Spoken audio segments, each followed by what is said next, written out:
हमदर्दी है, लेकिन तुम एक औरत नहीं, डायन हो, डायन।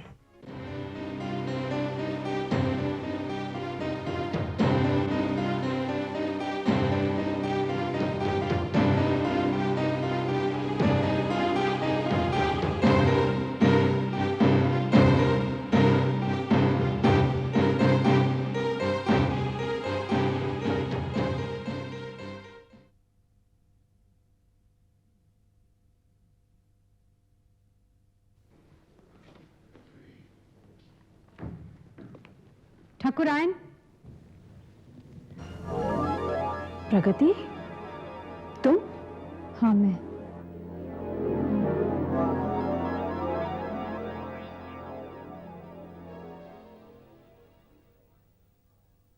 जीती रहो।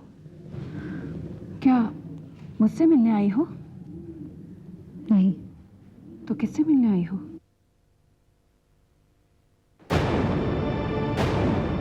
तुम?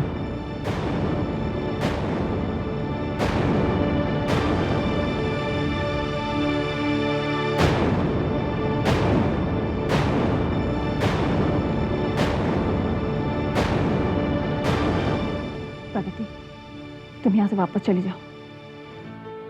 नहीं ठाकुरायन, घबराइए मत। जैसा आप समझ रही हैं वैसा नहीं होगा, क्योंकि जिस शेर से मैं मिलने आई हूं ना, उसके जबड़े सी दिए गए हैं, उसके पंजों के नाखून काट दिए गए हैं। प्रगति, मत भूल कि जिस हवेली में तू खड़ी है वो हवेली ठाकुर रुद्र प्रताप सिंह की है। तेरी हिम्मत कैसे हुई यहाँ आने की? मैं तुम्हें वो खुशखबरी सुनाने आई हूँ जिसे सुनने के लिए तुम बेसब्री से इंतजार कर रहे थे। तू कहना क्या चाहती है? तुम्हारे दोनों मोहरे पिट गए। तुमने 2 प्यादों से एक रानी को मात देने की कोशिश की, लेकिन उन दोनों प्यादों को 10-10 साल कैद बामुशक्कत की सजा सुना दी गई है। भगवान न करे अगर त्रिपाठी जी की बेटी को कुछ हो जाता ना, तो मैं उनकी फांसी की खबर सुनाने आती। बकवास बंद कर। उन दोनों से मेरा कोई वास्ता नहीं है। मेरी आंखों में आंखें डाल के मुझे बताइए, क्या तिवारी मेरी गिरफ्तारी की खबर सुनाने यहां नहीं आया था? क्या इंस्पेक्टर विक्रम ने मुखिया को यहां से गिरफ्तार नहीं किया था?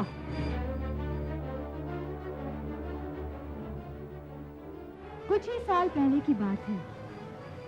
मेरी माँ इस हवेली की वफादारी में अपनी जान तक देने के लिए तैयार थी। मैंने भी तो सेवा की है यहाँ, लेकिन तुम लोगों ने हमारी वफादारी और हमारी मजबूरी को कमजोरी समझकर हमारे शरीर और हमारे दिल पर ऐसे घाव लगाए हैं कि आज तक ना तो उनके निशान मिटे हैं और ना ही उनकी टीस। गांव से जब मैं निकल रही थी तो मेरी बर्बादी की कहानी मेरे साथ थी। मेरे आंखों में आंसू जरूर थे, लेकिन मेरे दिल में इंतकाम की आग जल रही थी। मैंने तुमसे और विनोद ठाकुर से बदला लेने की कसम खाई थी, और जब मुझे पता चला कि मुखिया ने मेरी माँ को जलील और बेइज्जत करके इस गांव से निकाला था, वो भी मेरा दुश्मन बन गया। और फिर शहर में मेरी मुलाकात इंस्पेक्टर तिवारी से हुई। वो भी तुम्हारी तरह मेरी जान का दुश्मन था। उसने मुझे बर्बाद करने में कोई कसर नहीं छोड़ी। फिर थोड़ी देर के लिए मैं संभली, लेकिन एक बार फिर मुझे बर्बाद करने के मंसूबे बनाए गए, मुझे मिटाने की योजनाएं बनाई गई, और इस सब के पीछे तुम्हारा हाथ था। लेकिन मेरी भी लड़ाई तेज होने लगी। मैंने भी अपने दुश्मनों को चेतावनी देना शुरू किया। मेरे जितने भी दुश्मन थे ना, सब किसी न किसी तरह औरतों के बर्बादी के जिम्मेदार थे और उनके जुर्म माफी के काबिल नहीं थे। उन्होंने औरतों को मार डालने की कोशिश की, उनके साथ बलात्कार किया, उन्हें जिंदा जलाने की कोशिश की गई। और आज उन मुजरिमों में से 2 को सजा सुना दी गई है। लेकिन अदालत की सजा भुगतने के बाद उन्हें एक और सजा भुगतनी पड़ेगी, जो सजा मैं उन्हें दूंगी, क्योंकि मैंने फैसला किया है कि मैं अपने सारे मुजरिमों को सजा दूंगी और ये फैसला अटल है। एक बात और, ना तो तुम इस सजा से बच पाओगे और ना ही विनोद ठाकुर। प्रगति, मेरा नाम ठाकुर रुद्र प्रताप सिंह है। इससे पहले कि विनोद को कुछ हो, मैं तुझे जिंदा दफन कर दूंगा। तुम में उतनी हिम्मत ही नहीं है। अपनी बदहवासी में शायद तुम भूल गए हो कि तुम्हारे साथियों की गिरफ्तारी से इस हवेली की 2 दीवारें गिर चुकी हैं। धीरे धीरे इस हवेली की सारी दीवारें गिर जाएंगी और इस हवेली की छत पर भी एक नजर डालो, जो प्रगति की दहशत से कांप रही है। आज मैं तुम्हें चेतावनी देने आई, कल भी चेतावनी देने आऊंगी, लेकिन एक दिन मैं आऊंगी तुम्हारी बर्बादी का तमाशा देखने।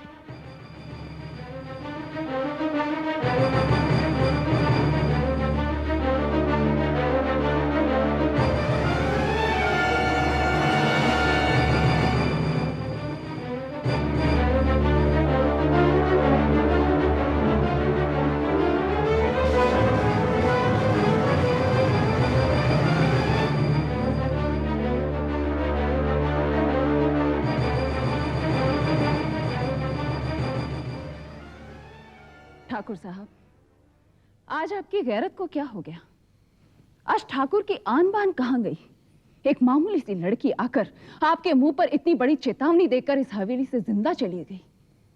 आपका हाथ आज बंदूक पर क्यों नहीं गया? क्या आपका खून ठंडा हो गया है? क्या आपकी गैरत खत्म हो गई है?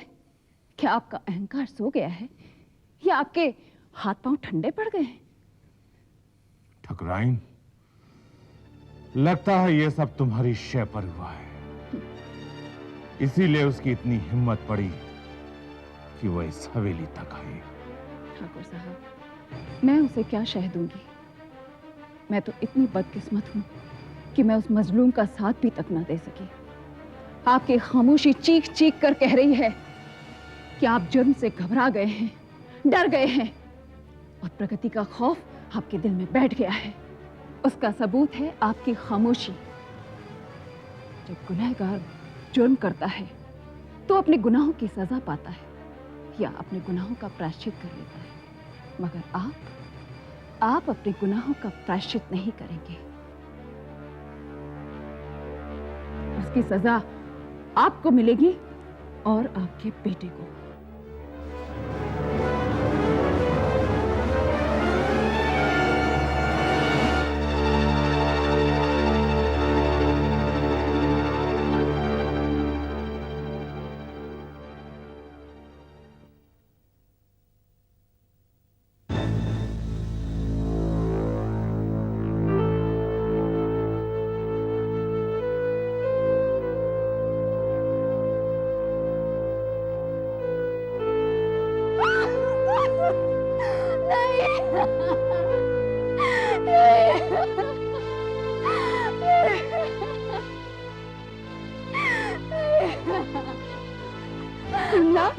विमला बेटी, क्या हो गया तुझे?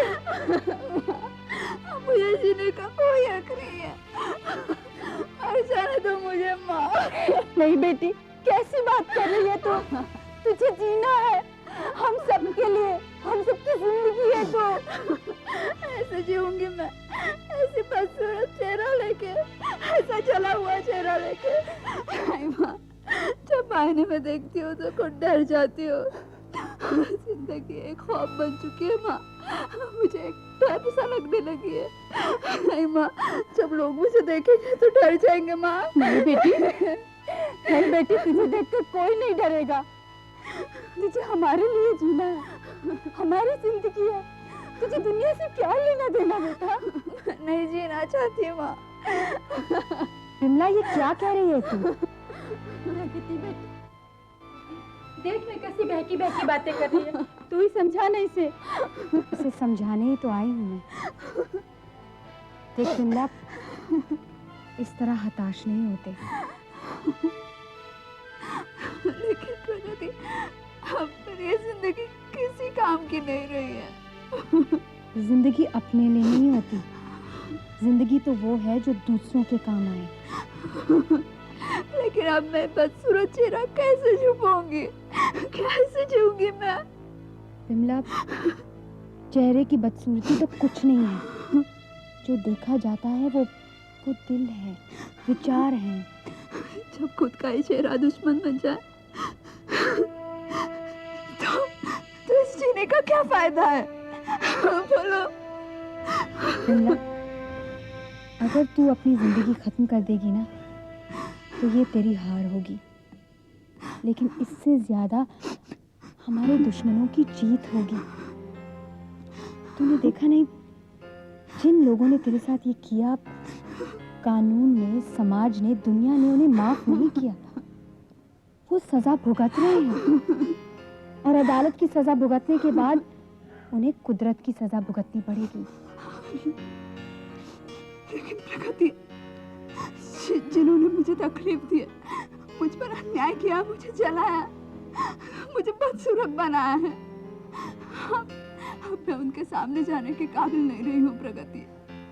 मैं उनके सामने जाऊंगी तो वो मुझ पर हंसेंगे, अपनी कामयाबी पर खुश हो जाएंगे। प्रगति, मैं बदसूरत चेहरा किसी को नहीं दिखाना चाहती।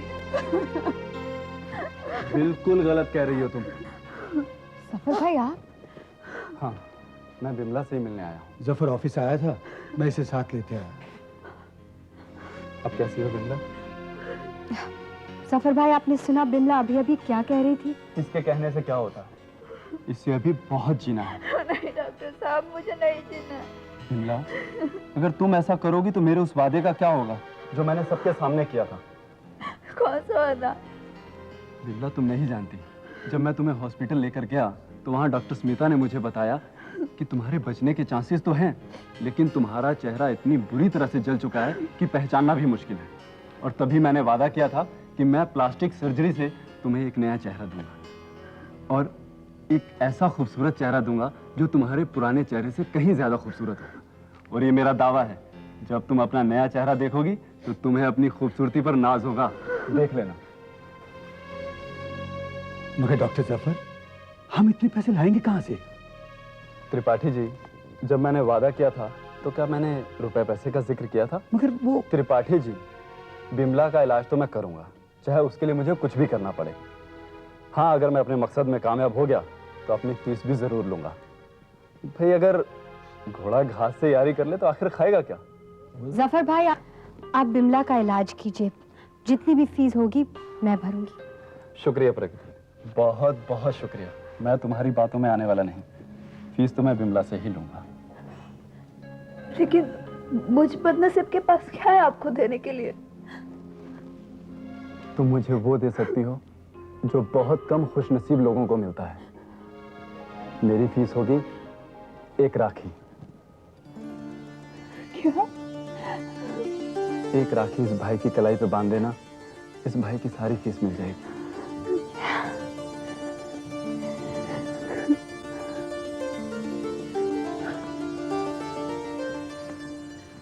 अब आप इस तरह मेरी तरफ क्या देख रहे हैं? देखने किसे डॉक्टर साहब, हमने भगवान को इस रूप में कभी नहीं देखा। बस बस रहने दीजिए, आप तो खामखा एक इंसान को भगवान बनाने पे तुले हैं। और एक ये मेरी बहन एहसान फरामोश मेरे बारे में एक भी शब्द नहीं बोल रही।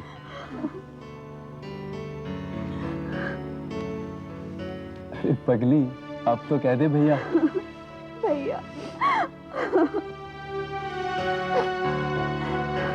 इस दुनिया में शैतानों की कमी नहीं है, लेकिन इंसान भी बहुत है। अब बिमला, तू ही बता, अभी भी तू जीना नहीं चाहती? सच कहा था प्रगति तुमने कि जिंदगी सिर्फ अपने लिए नहीं दूसरों के लिए भी होती है। अब तो मैं ऐसी सूरत लेके भी जीना चाहती हूँ। ठीक है त्रिपाठी जी, अब मैं आपकी बेटी यानी अपनी बहन बिमला को ले जाने की इजाजत चाहूंगा। हाँ, मगर अब मैं आपको इससे मिलने की इजाजत तभी दूंगा जब मैं इसका पूरा इलाज कर लूंगा। बेटा जफर, अब हमसे ज्यादा तुम्हारा हक है इस बस पर। बस बस रहने दीजिए। जिंदगी और मौत तो खुदा के हाथ में है, इंसान के बस में कुछ नहीं। अब मुझे इजाजत दीजिए, मैं अपनी बहन को ले जा सकता हूँ। जाओ बेटा।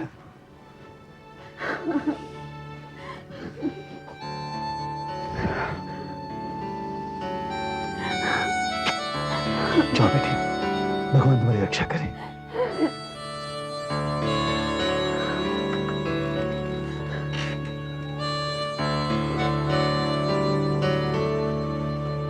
प्रकृति, ये कैसे रिश्ते हैं, कैसा प्यार है, कैसे लोग हैं ये। त्रिपाठी जी, इसी को तो जिंदगी कहते हैं। जिंदगी अगर दुखों का पहाड़ है तो सुखों का सागर भी। तुम ठीक कह रही हो प्रकृति, बिल्कुल ठीक।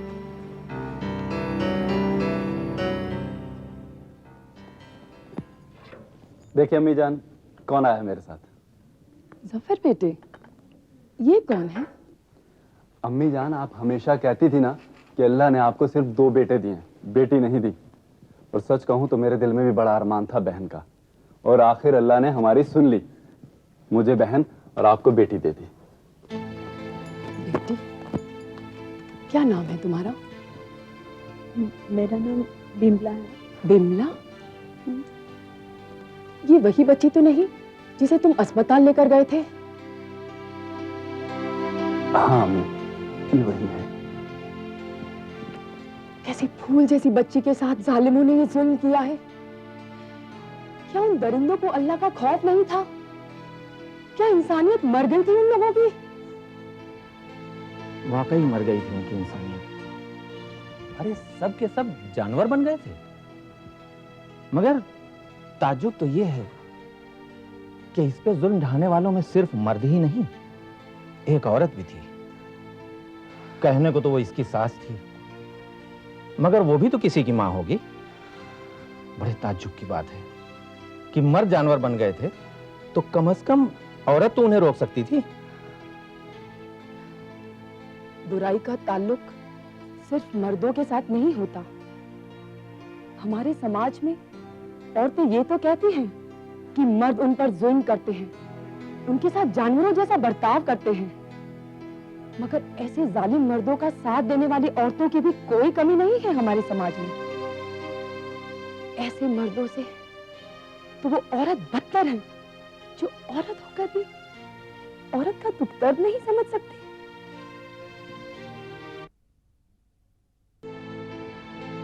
वाकई मर गई थी उनकी इंसानियत। अरे सब के सब जानवर बन गए थे। मगर ताज्जुब तो ये है कि इस पे जुल्म ढाने वालों में सिर्फ मर्द ही नहीं, एक औरत भी थी। कहने को तो वो इसकी सास थी, मगर वो भी तो किसी की मां होगी। बड़े ताज्जुब की बात है कि मर्द जानवर बन गए थे तो कम से कम औरत तो उन्हें रोक सकती थी। बुराई का ताल्लुक सिर्फ मर्दों के साथ नहीं होता। हमारे समाज में औरतें ये तो कहती हैं कि मर्द उन पर जुल्म करते हैं, उनके साथ जानवरों जैसा बर्ताव करते हैं। मगर ऐसे जालिम मर्दों का साथ देने वाली औरतों की भी कोई कमी नहीं है हमारे समाज में। ऐसे मर्दों से तो वो औरत बदतर है जो औरत होकर भी औरत का दुख दर्द नहीं समझ सकती। तुम सच कहती हो नजमा। जहेज के मामले में जितना ससुर और शौहर का किरदार दागदार है, सास का किरदार भी कम दागदार नहीं है, जिन्होंने न जाने कितनी बहुओं को जिंदा जलाकर जहेज की भेंट चढ़ा दी। मगर अब्बू, मैं आपसे पूछता हूँ कि ऐसा होता क्यों है? आखिर गलती किसकी है, उन माँ बाप की या उन नौजवानों की जो शादी तो कर लेते हैं लेकिन अपनी जिम्मेदारियां निभाने की बजाय ससुराल वालों से मदद मांगते हैं? जफर बेटे, ये लोग बड़े निकम्मे और लालची होते हैं। इनके खून में मर्दों की गैरत नहीं होती। ये सिर्फ औरतों के सहारे जिंदगी गुजारना चाहते हैं। ये औरतों पर ही जुल्म कर सकते हैं। मर्दों से लड़ने की इनमें ताकत नहीं होती।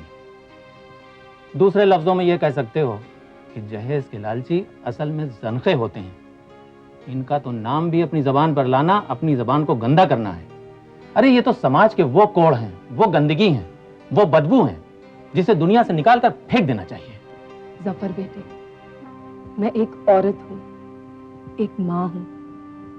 मैं समझ सकती हूँ कि जब औलाद पर जुल्म होता है तो माँ बाप के दिल पर क्या बीतती है।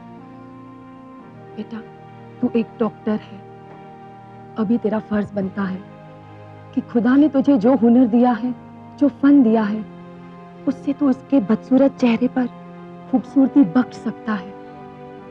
बेटा, तूने इसे बहन कहा है तो जाहिर है अब से ये हमारी बेटी हुई। अब मैं तुझसे कहती हूँ कि तू इसकी मायूस जिंदगी को फिर से आबाद कर दे। तू अपने फन की सारी खूबियों को एक जा करके इसके बदसूरत चेहरे को फिर से खूबसूरत बना दे। अम्मी, सच कहूं तो ये सब आपके कदमों का सदका है कि अल्लाह ने मुझे इस काबिल बनाया कि मैं किसी के काम आ सकूं। और मैं आपसे वादा करता हूं कि मैं अपनी बहन को दुनिया की सबसे खूबसूरत औरत बनाऊंगा। आप देखिएगा। बेटा, इस काम में जो कुछ भी हो सकता है, मैं तेरी मदद करने को तैयार हूँ। मैं भी अल्लाह से दुआ मांगूंगी कि प्लास्टिक सर्जरी की दुनिया में तेरा नाम चांद और सूरज की तरह चमके। अम्मी, मैं ये काम लालच से नहीं करूंगा, बल्कि इसे तो एक इंसानी फर्ज समझकर करूंगा। सच कहूं तो मेरी कामयाबी आप लोगों की दुआओं की मोहताज है। बेटे, मैं सिर्फ तुझे दुआ ही नहीं देती हूँ, बल्कि इस मुकद्दस काम को अंजाम देने के लिए मैं तुझे अपना दूध माफ करती हूँ। अम्मी, सुभान अल्लाह। चलो, इसे अंदर ले चलो।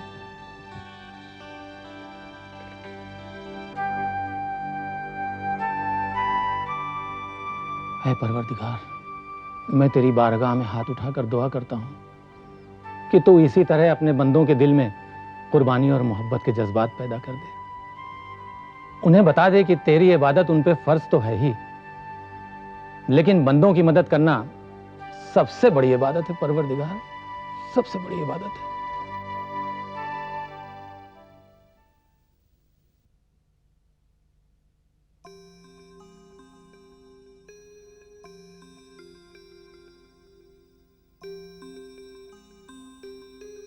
कुसुम जी, लगता है आज करण साहब नहीं आएंगे। हाँ अर्चना, करण के आने से एक उम्मीद की किरण जाग जाती है। जो वक्त मैं बंटी के साथ बिताती हूँ, वो मेरी जिंदगी का सबसे कीमती और खूबसूरत वक्त होता है। मगर इस खुशी को पाने के लिए कभी कभी मुझे मायूसी का चेहरा भी देखना पड़ता है। मगर शायद मेरी किस्मत में खुशी लिखी ही नहीं है, जो एक औरत की जिंदगी का सबसे बड़ा सरमाया होता है, सबसे बड़ी पूंजी होती है, सबसे बड़ी खुशी होती है।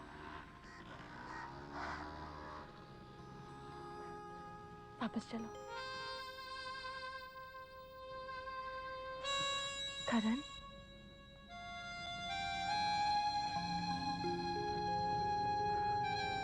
नमस्ते कुसुम जी।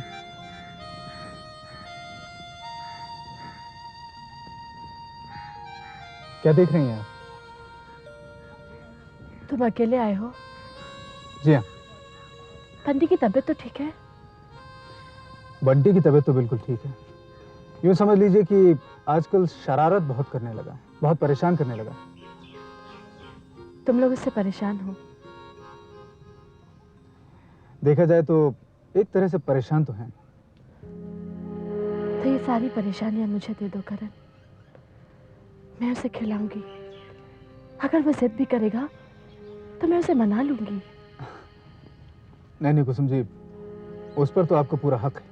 हक है मेरा, पूरा हक है। तो फिर तुम इसे अपने साथ क्यों नहीं लाए करण? तुम जानते हो कि बंटी के लिए मैं कितना तड़पती हूँ। उसकी एक झलक देखने के लिए ही मैं यहाँ आती हूँ। कुसुम जी, मैं भी यही चाहता हूँ कि आप उसे देखें, उसे प्यार करें, लेकिन इस व्हीलचेयर पर नहीं। चलिए उठिए, खड़े हो जाइए। मैं आपके साथ हूँ ना। करण तुम कोशिश कीजिए कुसुम जी। नहीं करण। चलिए बस मुझे हेल्प करो, लेकिन इस व्हीलचेयर पर नहीं। चलिए उठिए, खड़े हो जाइए। मैं आपके साथ हूँ ना। करण तुम कोशिश कीजिए कुसुम जी। नहीं करण। चलिए बस मुझे हेल्प करो। करण मैं चलिए कुसुम जी प्लीज। करण मैं गिर जाऊंगी। नहीं गिरेंगी आप। अब मेरा हाथ छोड़िए कुसुम जी, नहीं गिरेंगी आप। आप कोशिश कीजिए। नर्स ने छोड़ दो। मत छोड़ो मुझे।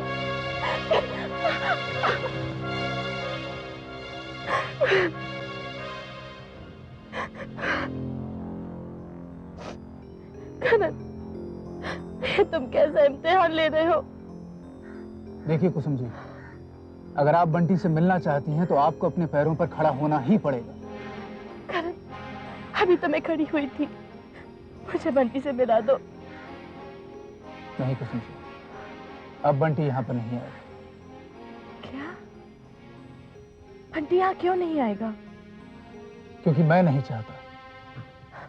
ये तुम क्या कह रहे हो करण? मैं बिल्कुल सही कह रहा हूँ कुसुम जी। चांद की तमन्ना करने वालों को जमीन से उठकर खड़ा होना पड़ता है, आसमान तक पहुंचना पड़ता है, आसमान को छूने की कोशिश करनी पड़ती है। अगर मंजिल को पाना है तो मंजिल तक तो जाना खुद पड़ेगा, खुद मंजिल आप तक चलकर नहीं आएगी। यही दस्तूर है और यही नियम है। तुम चाहते क्या हो करण? कुसुम जी मैं ये चाहता हूं कि आप अपने पैरों पर चलकर मेरे घर तक पहुंचे। मैं नहीं चल पाऊंगी करण, मैं गिर जाऊंगी। गिर जाएंगी तो क्या होगा? आप फिर उठेंगी और फिर गिरेंगी और फिर उठेंगी, और ये तब तक आप करती रहेंगी जब तक आप अपने पैरों पर खड़ी नहीं हो जाती। मैं नहीं चल सकती। तो इसका मतलब ये हुआ कुसुम जी कि बंटी के लिए आपकी मोहब्बत एक नाटक, एक ढोंग है। नहीं करण, ऐसा कभी मत कहना। तो फिर उठकर दिखाइए कुसुम जी, उठकर दिखाइए। आप कोशिश कीजिए। चलिए मैं आपके साथ हूं कुसुम जी, कोशिश कीजिए प्लीज, कोशिश कीजिए कुसुम जी।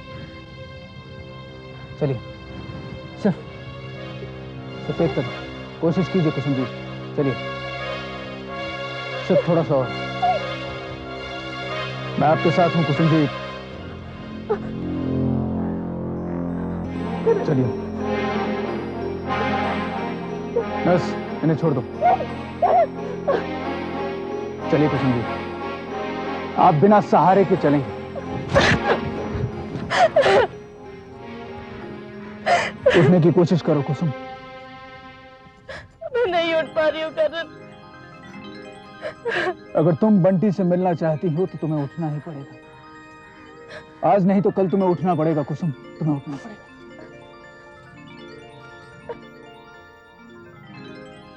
हे भगवान, मुझे शक्ति दे।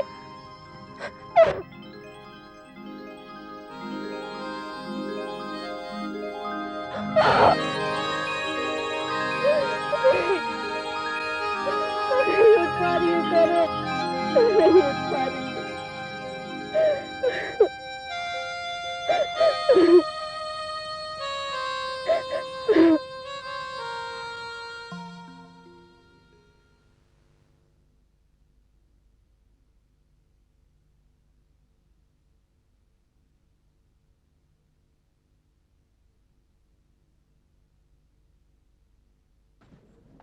नमस्ते ठाकुर साहब।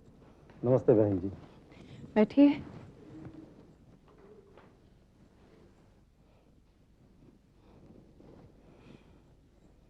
माफी चाहती हूँ, आपको इंतजार करना पड़ा। ठाकुर साहब जरा बाहर गए हैं। सब ठीक तो है? बस ठीक ही है। कुसुम कैसी है? वो भी ठीक है। दरअसल मैं उसी के बारे में बात करने आया हूँ आपसे। कुसुम के बारे में आप मुझसे क्या बात करना चाहते हैं? मैं चाहता हूँ कि कुसुम वापस आ जाए इस हवेली में। ठाकुर साहब, वो तो मैं भी चाहती हूँ कि कुसुम जल्द से जल्द इस हवेली में आ जाए, मगर उसके वापस आने के लिए शर्त है उसका अच्छा होना। एक बाप की हैसियत से मैं जितनी कोशिश कर सकता था सब कर ली। मैं तो चाहता हूं कि भले ही मेरी सारी दौलत चली जाए मगर कुसुम अच्छी हो जाए। डॉक्टर्स का कहना है कि अब कुसुम का इलाज उनके बस की बात नहीं रही, मगर उसका इलाज हो सकता है, वो अच्छी हो सकती है। सच भाई साहब? हाँ बहन जी, मगर उसका अच्छा होना सिर्फ एक बात पर मुनस्सर करता है। वो क्या बात है भाई साहब?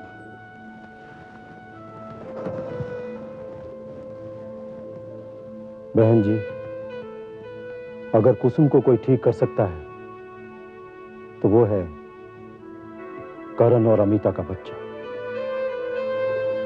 वही उसके मर्ज की दवा बन गया है और वही उसकी बीमारी का इलाज।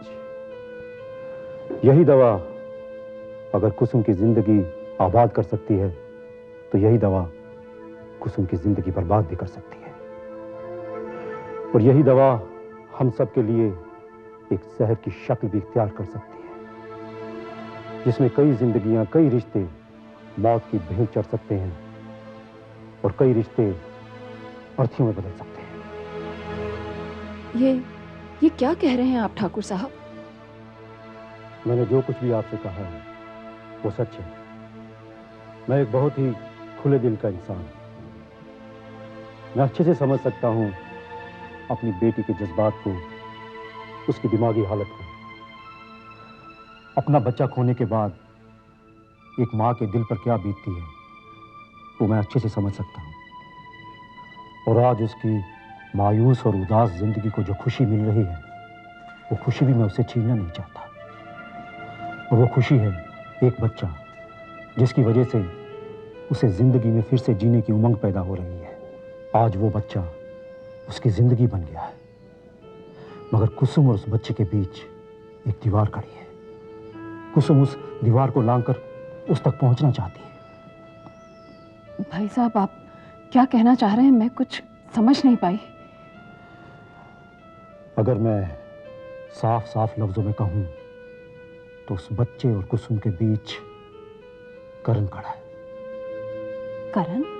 हाँ बहन जी, इस समाज की मर्यादा को तो आप अच्छी तरह समझती हैं।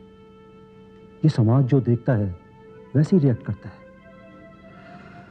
और ये रिएक्शन गलत भी हो सकता है और सही भी।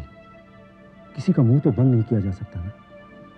जितने मुंह उतनी बातें। और हो सकता है बाद में हम लोगों को सफाई देने के लिए ना ही मौका मिले ना ही वक्त। मगर मैं करण को बहुत अच्छी तरह जानती हूँ। करण की नीयत पर मुझे जरा भी शक नहीं। मैं भी करण को अच्छी तरह जानता हूँ, मगर आज जो हालात हैं उन हालात में करण और कुसुम को जो भी देखेगा वो शक करेगा। क्या आपसे किसी ने कोई बात कही? अगर किसी ने कहा होता तो मैं उसे जिंदा जमीन में गाड़ देता।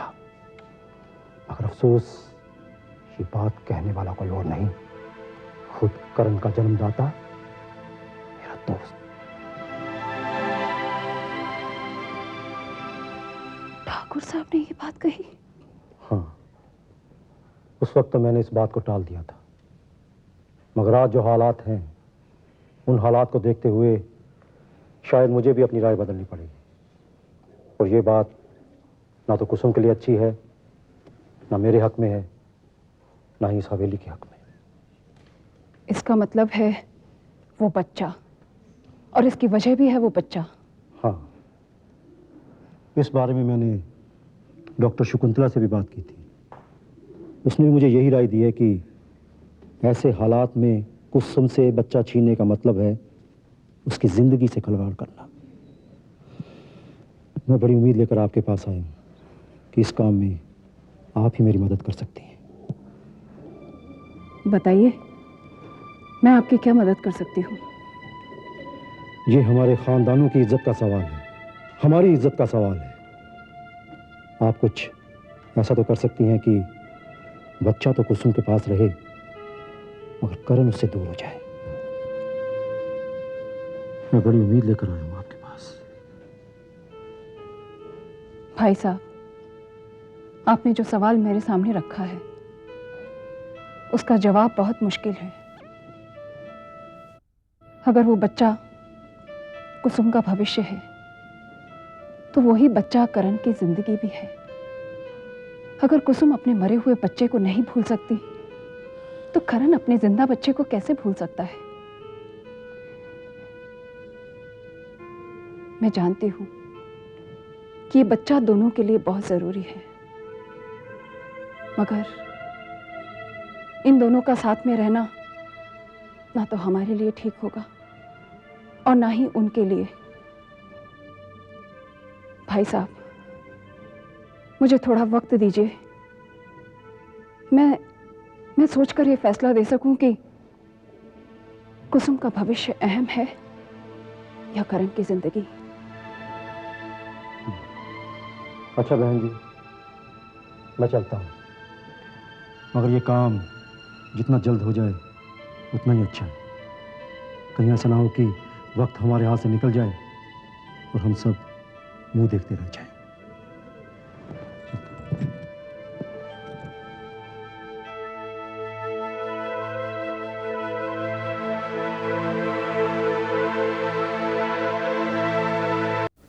मैं बड़ी उम्मीद लेकर आया हूं आपके पास। भाई साहब, आपने जो सवाल मेरे सामने रखा है उसका जवाब बहुत मुश्किल है। अगर वो बच्चा कुसुम का भविष्य है तो वही बच्चा करण की जिंदगी भी है। अगर कुसुम अपने मरे हुए बच्चे को नहीं भूल सकती तो करण अपने जिंदा बच्चे को कैसे भूल सकता है? मैं जानती हूं कि ये बच्चा दोनों के लिए बहुत जरूरी है, मगर इन दोनों का साथ में रहना ना तो हमारे लिए ठीक होगा और ना ही उनके लिए। भाई साहब, मुझे थोड़ा वक्त दीजिए। मैं सोचकर यह फैसला दे सकूं कि कुसुम का भविष्य अहम है या करण की जिंदगी। अच्छा बहन जी, मैं चलता हूं, मगर ये काम जितना जल्द हो जाए उतना ही अच्छा है। कहीं ऐसा ना हो कि वक्त हमारे हाथ से निकल जाए और हम सब मुंह देखते रह जाएं।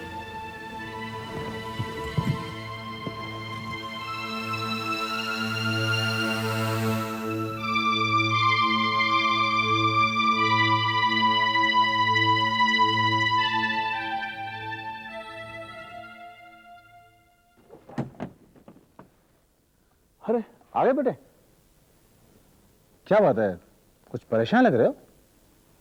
आज तुम पार्क में गए और मुन्ने को भी साथ में लेके नहीं गए, क्या बात है?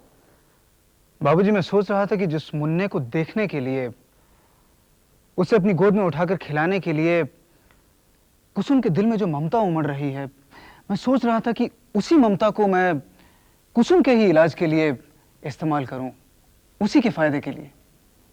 कुसुम के दिल में मुन्ने के लिए जो तड़प है, मैं चाहता हूं कि वही तड़प उसके दिल में एक ऐसा हौसला पैदा कर ले, ऐसी हिम्मत पैदा कर दे कि वो खुद ब खुद अपने पैरों से चलकर हमारे घर तक मुन्ने से मिलने के लिए आए। वाह, ये तो बहुत बढ़िया आइडिया है। अगर इस तरह हो जाए तो ये तो बहुत बड़ा चमत्कार हो जाएगा। हाँ बाबूजी, ये सारा जतन इसी चमत्कार को देखने के लिए तो कर रहा हूँ। करण बेटा, हमारी भगवान से यही दुआ है कि कुसुम बेटी अपने पांव पर खड़ी हो जाए, उसकी बिखरी हुई जिंदगी फिर से संवर जाए। अरे बहन जी, नमस्कार। नमस्कार। आइए। नमस्ते माँ जी।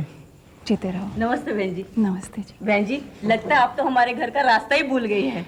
नहीं, ऐसी कोई बात नहीं, वो दरअसल हालात ही कुछ ऐसे थे।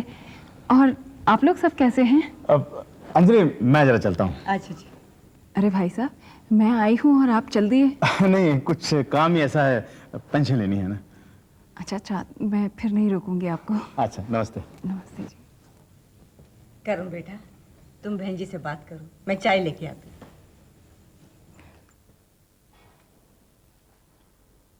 करण, कैसे हो तुम? मैं तो ठीक हूँ माँ जी, मगर आपका यहाँ आने का मकसद मेरी खैरियत पूछना नहीं है। शायद आप मुझसे कुछ कहना चाहती हैं। करण, मैं बहुत खुश हूँ। तुम्हारी वजह से कुसुम को नई जिंदगी मिल रही है। मैंने तो हमेशा से यही चाहा है माँ जी कि जल्द से जल्द कुसुम अच्छी हो जाए, ठीक हो जाए। करण, तुम्हारी कोशिश बिल्कुल ठीक है, मगर तुमने उसके दूसरे पहलू पर गौर नहीं किया। मैं कुछ समझा नहीं, आप क्या कहना चाहती? करण, कुसुम के साथ जो हादसा हुआ उसका जिम्मेदार कोई भी हो, मगर कुसुम हवेली वालों से नाराज है और शायद वो विनोद से ज्यादा नाराज है। किंतु क्या तुम्हें ये नहीं लगता कि तुम्हारी वजह से कुसुम विनोद से दूर होती जा रही है? माँ जी, शायद आपने महसूस नहीं किया कि विनोद और कुसुम कभी अपनी जिंदगी में एक दूसरे के करीब नहीं थे। आज कुसुम को अपनी जिंदगी में सबसे ज्यादा जिसकी जरूरत है तो वो है उसका पति विनोद की, मगर आज भी विनोद उसके करीब नहीं है। आज अगर मैं उसके इलाज में इतनी दिलचस्पी ले रहा हूं तो किसी बदले की भावना से नहीं, किसी बदले की खातिर नहीं, बल्कि उन हमदर्दियों और उन मेहरबानियों की कीमत अदा कर रहा हूं जो कुसुम ने मेरे साथ की थी जब मैं उस हवेली में रह रहा था। करण, जो कुछ तुम कह रहे हो वो सच है, मगर हालात की तरफ गौर करो जो पैदा हो रहे हैं। इनमें दिलों की दूरियां हो रही हैं, रिश्तों में दूरियां बढ़ रही हैं और हो सकता है कि कल घरों में भी दूरियां हो जाएंगी। माँ जी, एक बात मैं साफ तौर पर आपको कह देना चाहता हूं। आज जो कुसुम की हालत है उस हिसाब से आज उसे मेरी और मेरे बच्चे की जरूरत है, और आज इस दुनिया में कोई भी ऐसा नहीं है जो मुझे उसकी मदद करने से रोक सकता है। माँ जी, एक तरफ है एक औरत की जिंदगी का सवाल और दूसरी तरफ सवाल है झूठी शान और झूठी इज्जत का। कुसुम की जिंदगी की परवाह किए बगैर झूठी शान की दुहाई दी जा रही, और ये सारे के सारे लोग हैं क्या? एक तरफ है ठाकुर भूपेंद्र सिंह जो मेरे ही घर में मुझे मेरे बच्चे की कीमत देने आया था, और आज आप भी माँ जी इसी तरह की कोई बात करने आई हैं। नहीं करण, नहीं माँ जी, मैं जानता हूं माँ जी कि आज आप किसी दिमागी कश्मकश से गुजर रही हैं। आप भी चाहती हैं कि कुसुम की जिंदगी बच जाए, लेकिन आप नहीं चाहती कि मैं उसके पास जाऊं। और ये सारी बात आप साफ तौर पर नहीं कह रही, लेकिन यही बात आपके दिलो दिमाग में है। करण, जब तुम सब हालात समझ रहे हो तो तुम ये समझने की कोशिश क्यों नहीं करते कि मैं क्या करूं? माँ जी, जो जवाब मैंने ठाकुर भूपेंद्र सिंह को देना था वो मैं दे चुका, मगर ऐसी गुस्ताखी मैं आपके साथ नहीं कर सकता। लेकिन एक वादा करता हूं मैं आपसे कि जिस दिन कुसुम अपने पैरों पर खड़ी हो गई माँ जी, जिस दिन वो अपने पैरों पर खड़ी हो गई, उसके बाद मैं उससे कभी नहीं मिलूंगा। अच्छा माँ जी, मैं चलता हूं, आप चाय पी के जरूर जाइएगा। करण, मुझे माफ कर देना। मैं जो बात मुंह से नहीं कह सकी वो मेरे दिल में जरूर थी। आज मैं अपनी ही नजरों में बहुत झूठी हो गई। माँ जी, जिंदगी में जिन इम्तिहानों से आप गुजरी हैं उससे अगर कोई और गुजरा होता तो अब तक अपनी जिंदगी छोड़ चुका होता।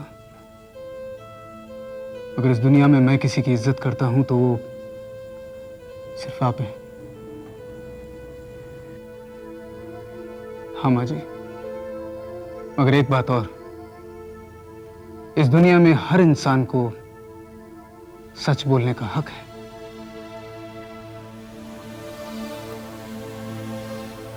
मैं चलती हूँ करण। खुश रहो।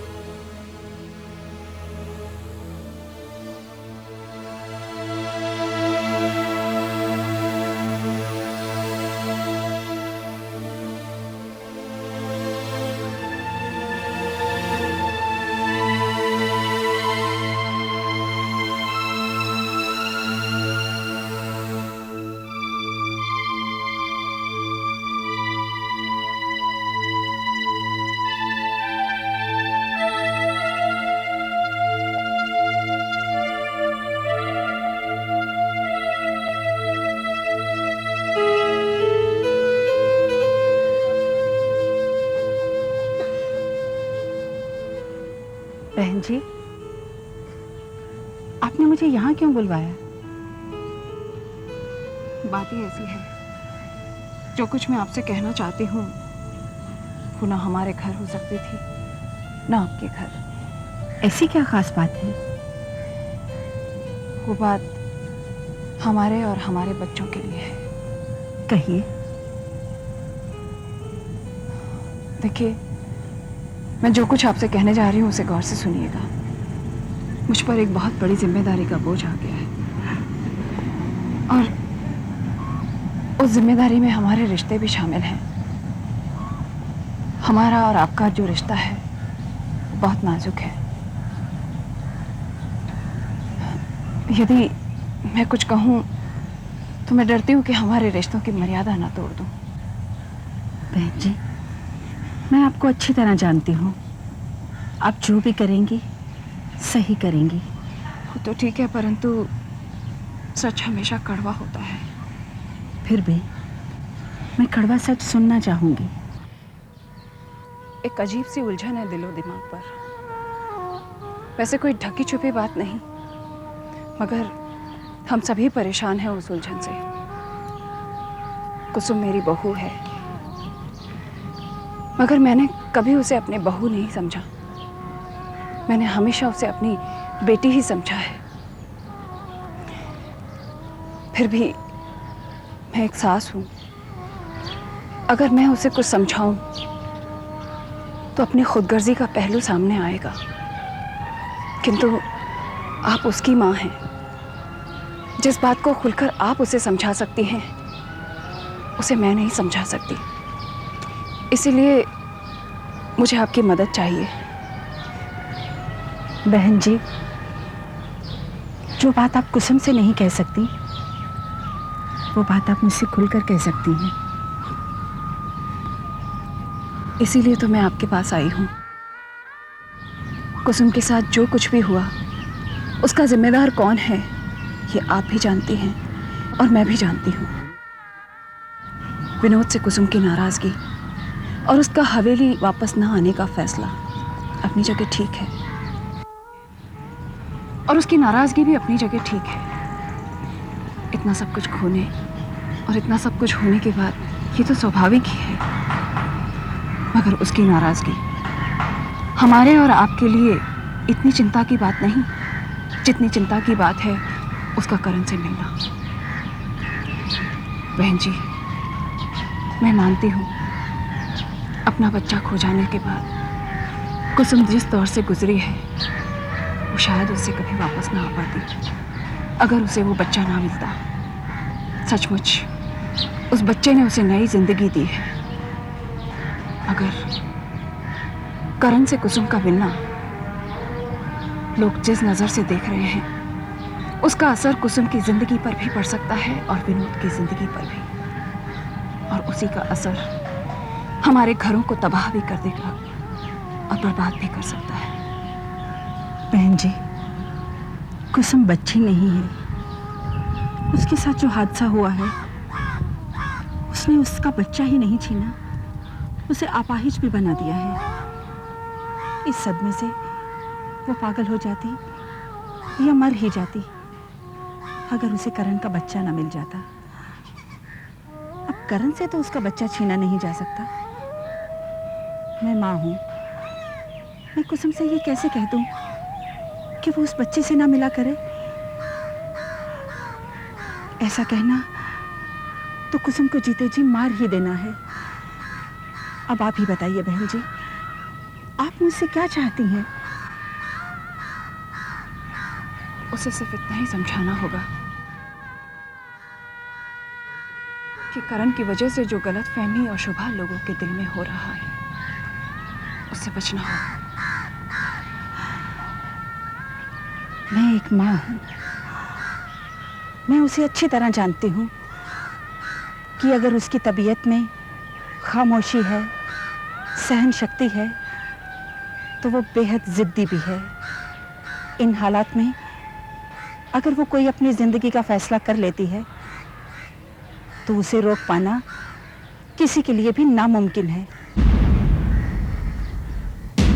मैं ये जानना चाहती हूँ कि आप क्या चाहती हैं? मैं अपनी बेटी की जिंदगी चाहती हूँ और मैं इस लड़ाई में उसका साथ दूंगी। मगर भाई साहब किसका साथ देंगे? आपके भाई साहब तो परंपराओं और रिश्तों की गिरती हुई दीवार के नीचे खड़े हैं। मैं कोशिश करूंगी कि उन्हें इस दीवार के नीचे से महफूज निकाल लूं। मैं आपके मुंह से यही सुनना चाहती थी। आप शायद नहीं जानती कि कुसुम की मां बनना कितने फक्र की बात है और विनोद की मां होना कितने शान की।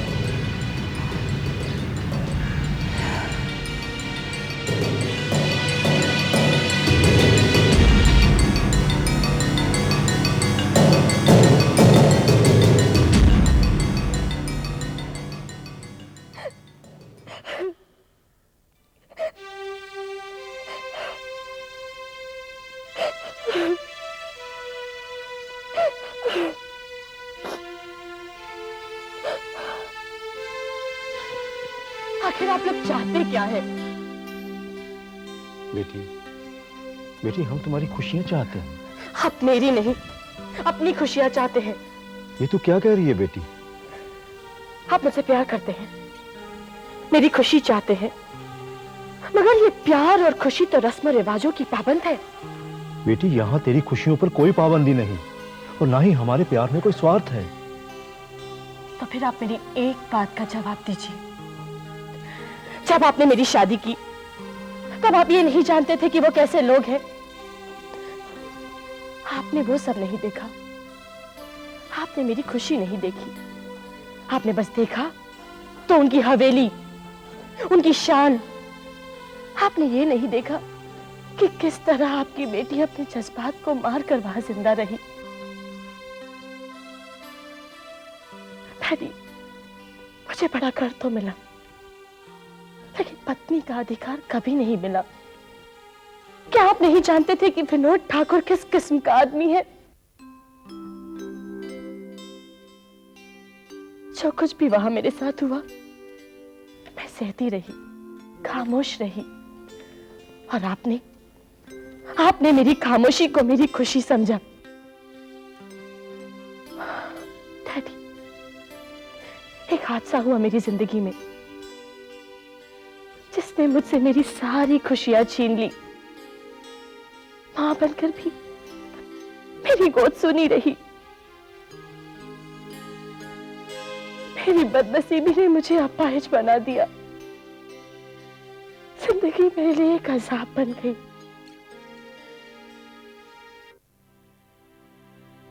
डैडी, मैं तो मरना चाहती थी, मगर ऐसे में मेरी जिंदगी को एक बच्चे का सहारा मिला। जीने की ख्वाहिश एक बार फिर से पैदा हो गई। मैं उस तक पहुंचने के लिए अपने अपाहिज पैरों को एक बार फिर चलने के लायक बनाने की कोशिश कर रही हूं, फिर से हिम्मत जुटा रही हूं। मगर यहां भी समाज और परंपरा की दुहाई देकर मेरी मोहब्बत को मुझसे दूर किया जा रहा है। मेरी खुशियां मुझसे छीनी जा रही हैं। मुझसे मेरे जीने का सहारा छीना जा रहा है। डैडी, आज तक तो मैं चुप रही। मैंने आपकी सारी परंपराओं और रस्मों के आगे हमेशा सर झुकाया है, मगर अब ये सर नहीं झुकेगा। नहीं मानूंगी आपकी बेहुदा रस्मों को। अब मैं किसी रस्म की पाबंद नहीं हूं। वो बच्चा मेरी खुशी है, वो मेरी जिंदगी है, और मेरी जिंदगी को मुझसे कोई नहीं छीन सकता। मेरी खुशी को कोई नहीं मुझसे छीन सकता। आज आप मेरी एक बात और सुन लीजिए, जो भी मेरी खुशियों के आड़े आएगा वो मेरा दुश्मन होगा। अब मैं जिंदा रहूंगी और अपने तरीके से जिंदा रहूंगी। मुझे नहीं चाहिए आपकी ये मोहब्बत, नहीं चाहिए।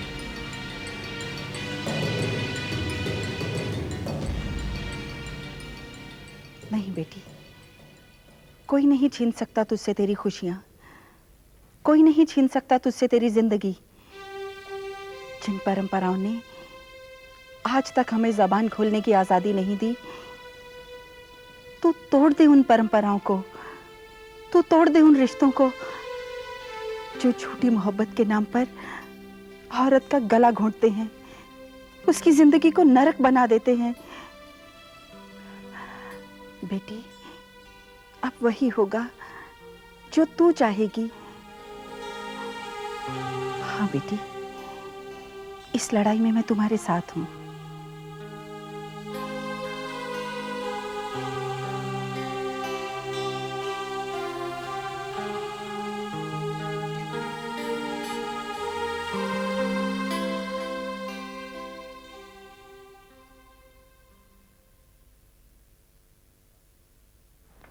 विमला, आज तुम्हारी पट्टियां खुलने वाली हैं।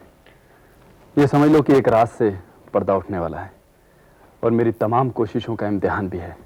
अब तो देखना यह है कि मैं अपने इम्तिहान में किस हद तक कामयाब हुआ हूं। नर्स,